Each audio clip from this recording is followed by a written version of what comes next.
Okay, let's talk about matrices. Matrices are arrays of numbers or other quantities. You could have arrays of equations or you could have other types of arrays. So in general, a matrix might look like this. Now disregard the subscripts for now. I'm going to talk about those in a second. But we have, like, say, 4 elements in this matrix array of numbers. And often you group them with these brackets, square brackets like that, that kind of indicates a matrix. And we might consider this to be a 2 by 2 square matrix because there's 2 rows and 2 columns. So here you have the row, and here's one of the columns, one of the 2 columns. And then each of these is made up of 2 elements. These individual a sub 1, 1, a sub 1, 2 are kind of like the elements of an array. So we can represent arrays. Say the array A, sometimes it's represented by capital A. Sometimes you'll see it represented maybe a bar over the top, possibly. You might see it represented with these subscripts, which are similar to these subscripts. And the subscripts are associated with the row and the column. So the first subscript is the row, and the second subscript is the column. So A11 means that, let me make that look a little nicer. A11 is indicating the element in row 1 and column 1. So here are some examples of matrices with integers as the elements. We could have a matrix that has decimals or even fractions in here, or even irrational numbers. You could even have complex or imaginary numbers. So arrays are not just always square. Sometimes they are rectangular in shape. So here we have 2 rows and 3 column array. We have also something we call a row array. Often these are vectors. So here's a row vector, and here is a column vector. And whether they're in row or column, they're set up in rows or columns so that they can operate on each other in certain specific ways, because arrays have to follow certain rules when they do mathematical operations on each other. We're going to learn those in a second. Sometimes arrays of data can be represented as matrices. So for example, if we're looking at a situation where we have men and women, and some of them are cooks and some of them are rocket scientists, and we have a number of each. So say we have 30 men in our group are cooks, and 10 men are rocket scientists, so total 40, and 5 women and 45. 5 women are cooks and 45 are rocket scientists. Well, we could represent this with the array 30, 5, 10, 45. And we might want to do that if we want to do some mathematical operations on it. So that's a 2 by 2 array.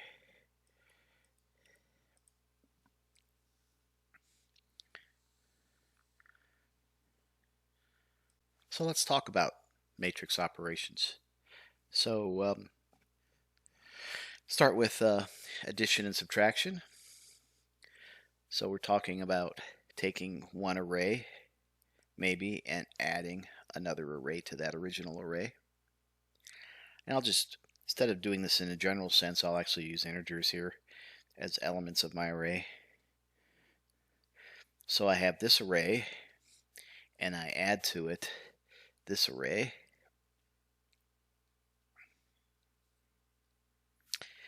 Well, the way this works is each element in its particular position operates on the element in the other array in its or other matrix in its particular position. So you have a final array of 2 plus 1, and then we do this one, 3 plus 2.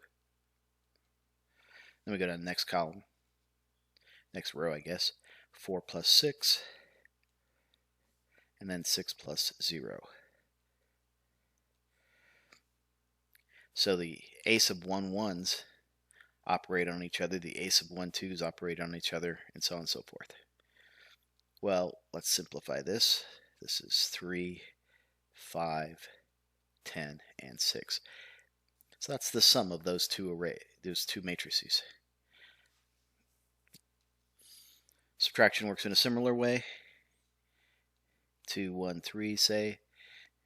1, 3, 9. As this matrix, we're going to subtract off 1, 0, 0. 0 can be elements in an array.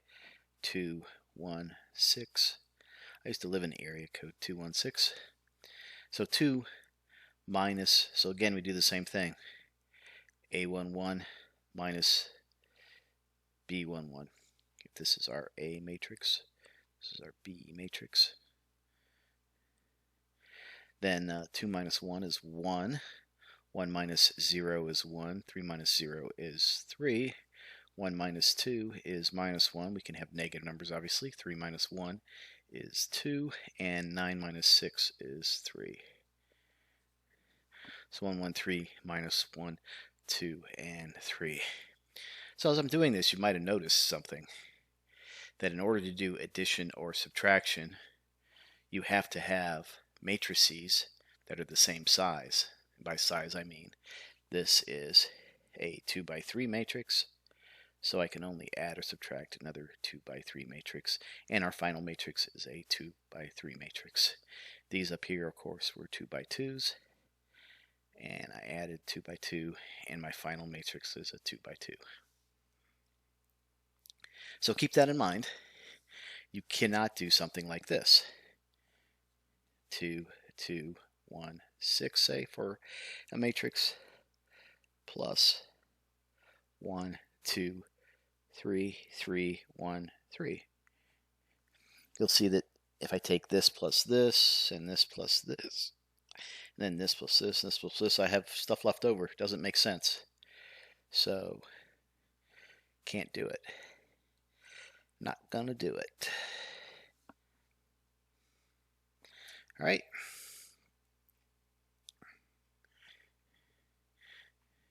So just as you can't do something like that, you also can't add matrices represented as rows, row matrices or column. This is a 1 by 2, and this is a 2 by 1. Just doesn't work.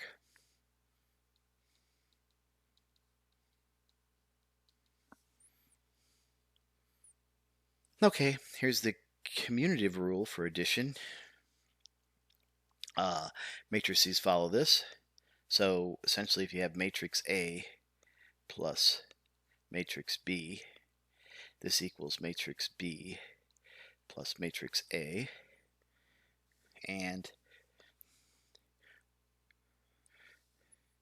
what I mean by that is if you have a matrix 2, 3, 3, 1, and say you add to it the matrix 1, 1, 1, 0, then this is going to equal, just going to do this quickly, 3, 4, 4, 3, 4, 1. 1 plus 0 is 1. And of course, you get the same result if you take 1, 1, 1, 0, and you add it to 2, 3, 3, 1. 1 plus 2 is 3. 1 plus 3 is 4. 1 plus 3 is 4. And 1 plus 0 is 4. Matrices also follow the associative rule for addition. So A plus B plus a third matrix C equals, you could change the order and you could add the last two and then add the result to the first one.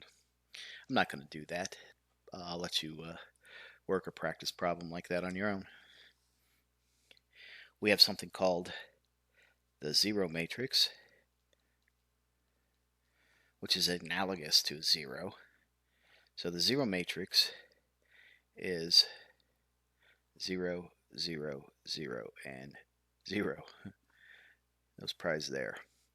So, for example, if we take the zero matrix and we add it to another matrix, 1, 6, 3, 6, say, you get 0 plus 1 is 1, 0 plus 6 is 6, 0 plus 3 is 3, 0 plus 6 is 6. You get the same matrix back.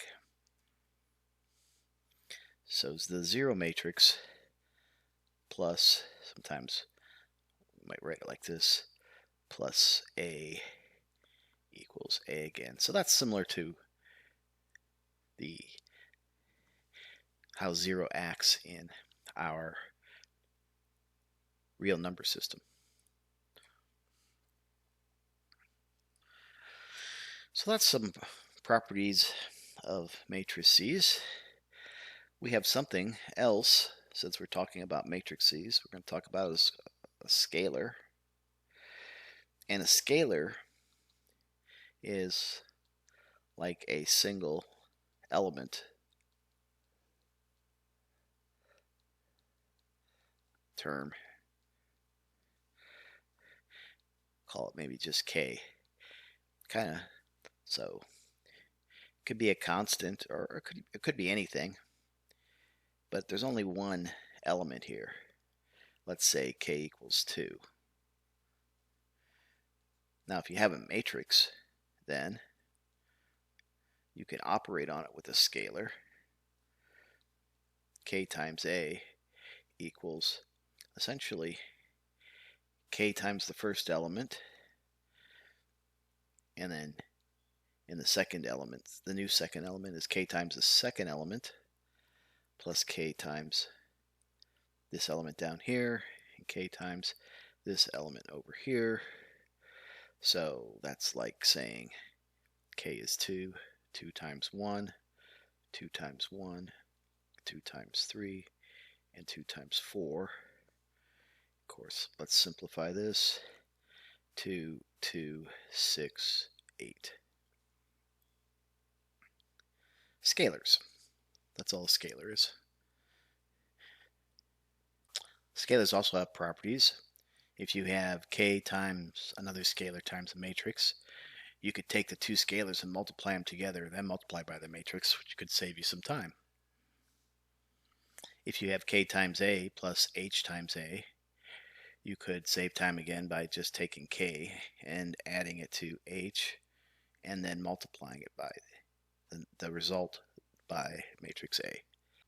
And then finally, K times the matrix A plus B equals K times the matrix A plus K times the matrix B.